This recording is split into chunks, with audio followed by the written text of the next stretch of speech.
नमस्कार। अख श्लोक अकि दोह श्लोका ए डे, एक श्लोक एक दिन। इस सीरीज़ में अब आज जो श्लोक है वह 5वां श्लोक है पंचस्तवी में। It's 5th shloka of Panchastavi chapter 3, तीसरे तव का 5वां श्लोक। जी हाँ, तो इसे मैं गाता हूँ।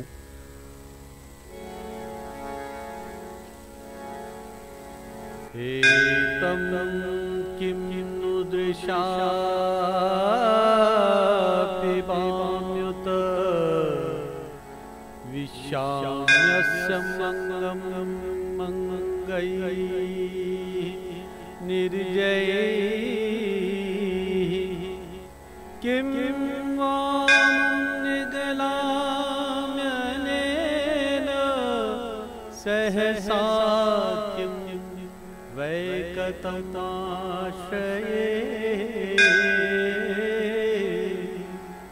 तस्येत्थं विवशो विकल्पघटनाकूतेन योषिजनः किं तद् न करोति देवी हृदये यस्य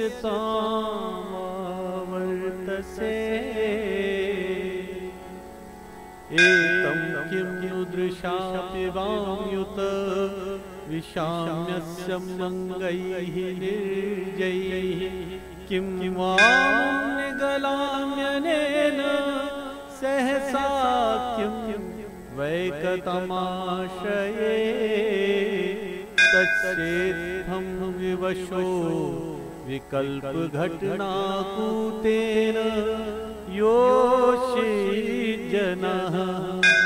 किं तद् न करोति देवी हृदये यस्य त्वामावर्तसे।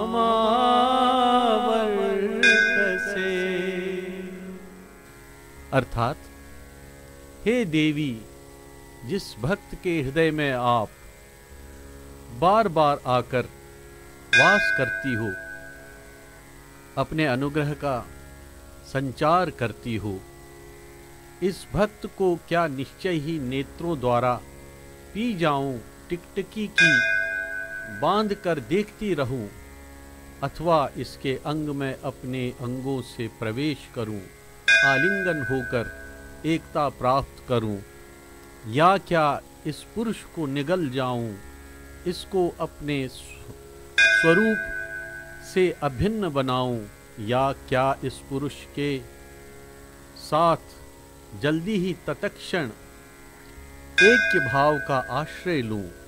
उस भक्त के बारे में इस प्रकार के विचारों की रचना के प्रयोजन से शिव की शक्तियां बेबस हो जाती हैं। फिर वह कौन सा कार्य है जो कार्य वह शक्तियां उस भक्त के लिए सिद्ध नहीं होती। अर्थात, whenever one perfects the meditation upon Devi, the Devi becomes one with that devotee। तो शिव की शक्तियां या शक्तियों का शिव, कुछ भी कहिए, ये तो एक ही बात है। तो देवी को पंचस्तवी में सर्वोपरि माना गया है। तो यह बारंबार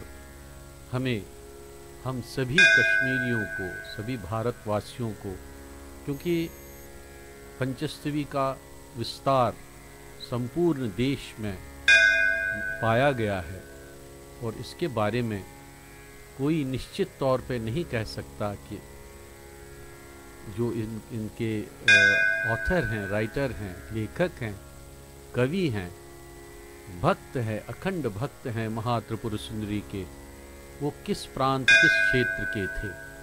हम कश्मीरियों ने तो इसे ऐसा अपनाया है कि जैसे कि पंचस्तवी कश्मीर के ही लेखक ने, कवि ने गुनगुनाई हो, गाई हो। ओम महात्रिपुर सुंदर्यै नमः।